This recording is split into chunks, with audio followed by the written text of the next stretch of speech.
weak and just needs to farm in that mid game. He just wants that Midas, and that Maelstrom. Once he comes online, he's just this late game beast that feels almost unstoppable with the Tempest double. So this is a nice Void pick though. Like they have so much combo now, and I don't know if you can go for the Abba. Like Avenge almost feels kind of cool in like a dual lane scenario. But that is a Kunkka for Afu, and it will be Ohio on the Nyx Assassin then. Classic Afu hero. And a nice way, I was kind of thinking like maybe they could do that kind of off-lane Venge style that some teams have run before this glorious Meteor Hammer comes out. I want to focus in on this mid lane a little bit. Rare that we have a true 1v1, at least for now. Seems like mid has turned into dual lanes and even tri-lanes at times in this meta. Who do you think wins this matchup, the Arc Warden on DP? I would have said Arc Warden, but it seems like Super is holding his own pretty darn well. I mean, DP just wants to like play up in your face, so that definitely benefits up against an Arc Warden. He's relatively squishy early on. Yep, no kill. So great for Ohio. He's pulled that creep wave back behind between his tier 1 and his tier 2, so he will at least be able to get a couple of last hits. And now on the bottom, again, 11 sidesteps the Torrent. Now a stun onto Afu. They're going to turn the other way, but Metamorphosis used by Monet. They're going to lay into the Sand King. They go 1 for 1. Sand King falling first, and that will give LFY a here up to a 2K lead already at only 6 minutes with Void at the top of the charts. And even Warden has a pretty significant net worth advantage over the Death Prophet. He is bullying this lane for now. Looks like more rotations are on the way. Afu coming around the backside, but Lanham is also here. Death Prophet uses the Exorcism, doing a lot of damage. Ori staying alive for now, but he falls first. They get Super as a trade, and Vici have the superior numbers. Afu getting repelled to the tower. They will be able to chase him down, and Yao hiding in the tree line might be able to make it away. Lanham, they have to take damage if they want to get close enough to actually defend. Yep, and now let's keep it up. Get that pressure going. 11 just down bottom. Let's start pushing this in. And once more, as he said, Paparazzi just not rotating. Level 8 up top, wants his Mask of Madness, so he'll still be pushing in top during all of this. Down bottom, 11 does get initiated on with the Torrent, but with a lot of reinforcements on the way. 11 will not survive through it. The Sprout not enough to keep him alive, but now Terrorblade, the target of choice. He does have a Sunder and some stick charges. There's the Sunder onto Lanham, but will they have the damage to bring him down with a Chronosphere? They absolutely can. They don't even need him. It's a couple of right clicks from the Void, and Ori will secure that kill. So they go 1 for 2, losing the Prophet, but getting some little pickups do add up. Looks like they may try the setup on Old 11 here. Ice Blast already flying through. Ohio connects with the Vendetta. Oh, just clips. Does he have the Impale? 11 moving around quickly. On the other side, though, the Sand King comes in, and there's the rock from the Warlock.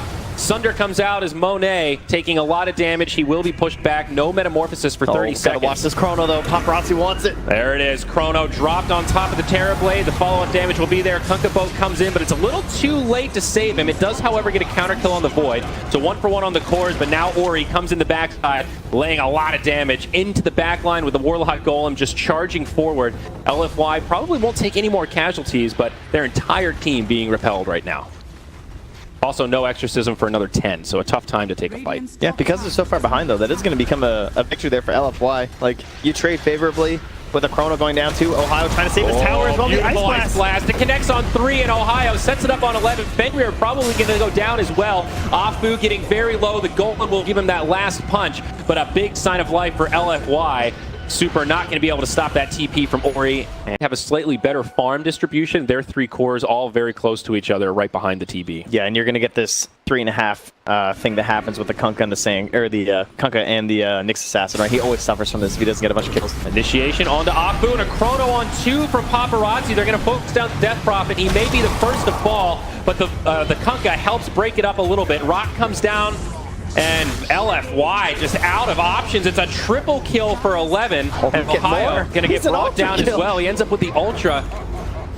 Wow. It looked like Kunkka had broken up that fight so perfectly. The Void had to move out of the way and couldn't finish off the DP, but the follow-up came down and dangerous areas. But I guess what scares me is just the amount of lockdown on Vici. You know, that Chrono, Warlock Golem, Burrow Strike. They know he's in here. They see this fresh Sentry. Yeah, until the BKB comes, I think this Terrorblade, despite being so farmed, is still vulnerable. But could see an initiation up top. The Tempest double going in first as Lanham follows up onto Monet. They bring him down to about half HP as the Warlock Golem connects on 2. The follow-up Chrono to boot. Ohio will be the target of choice. He will set them from Super. Bought him a little bit of time. 11 now going to have to go blow for blow with Monet, but the rest of the fight looking great for Vici. Terrorblade left all alone. He's already used his Sunder. And it doesn't matter how farmed you are, not going to be able to handle the epicenter from Lanham. Another great fight for Vici. 4-0, Trent. And see, this is pretty difficult for Vici to break, but at the same time, they can just continue this slow siege.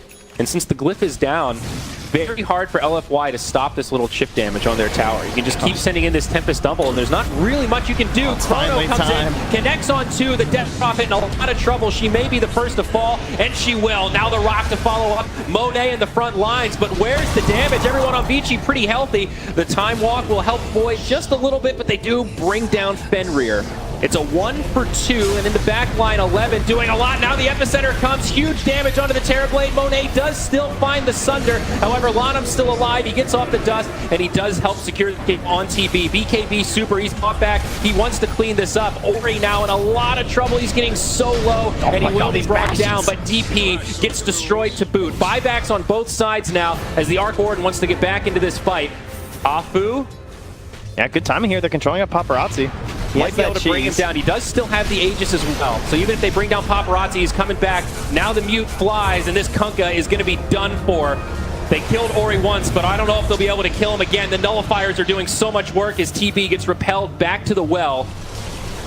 It's a little sloppy from Vici, but they are doing it. The boat gonna fly in. It is still standing. Ori actually caught by the Ice Blast and the boat. That'll bring him down. It's a dieback for the Arc Warden. And now Paparazzi trying desperately to make it away. The Tier 3 has fallen, and now the Kunkka's back. They're gonna have an X-Torrent combo momentarily here.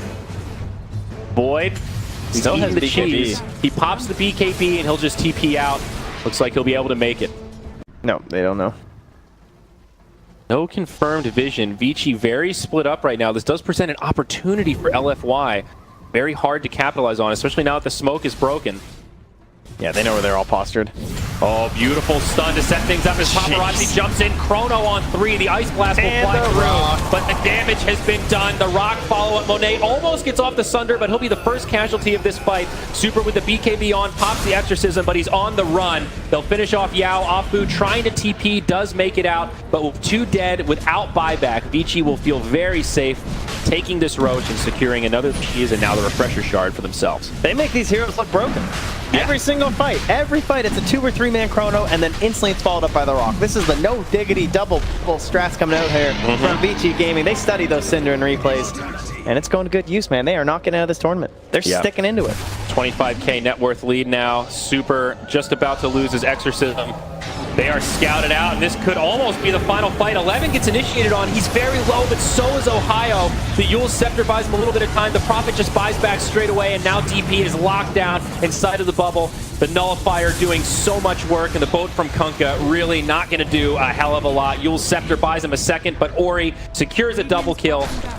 And now that the Prophet's bought back, they're going for the high ground. Paparazzi already destroying barracks. And on the other side, Lanham getting chased down, but it's kind of just a distraction out of the base. Kunkka gets turned into a little piggy. He'll get right-clicked by 11, and it is a full 5-man wipe in the end. AA has respawned, but the bottom lane of barracks have fallen. Chrono, and he'll just do it again. I mean, you're right. Mana?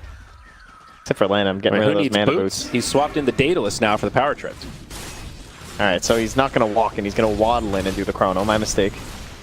Raid boss style, smoke up, and the initiation from Sand King. They're going to jump right on this Terrorblade to get things started. The first bubble comes, and TB is down. Has the buyback, uses it immediately as now they go in onto the Death Prophet. Does have the Eon Disc and Exorcism as the Rock falls. They'll try to turn onto the Nature's Prophet. BKB comes, the boat flies through, but the X is going to be off the mark. BKB giving LFY some options. They're using all of their buybacks. They bring down the Tempest double, but Vici Gaming still have so many resources. The Epicenter doing some work as Monet may die for the second time. Sunder does buy him a little window. They actually bring down the Arc Warden. No buyback available on Furion either. Oh, but Paparazzi, there it is. The second Chrono to close out, and the GG is called. Dude, good thing he had the Aegis. He came back with full mana. The double bubble was there, and it secures the win with a pretty chaotic final fight. LFY making Vici Gaming work for it even through the bitter end.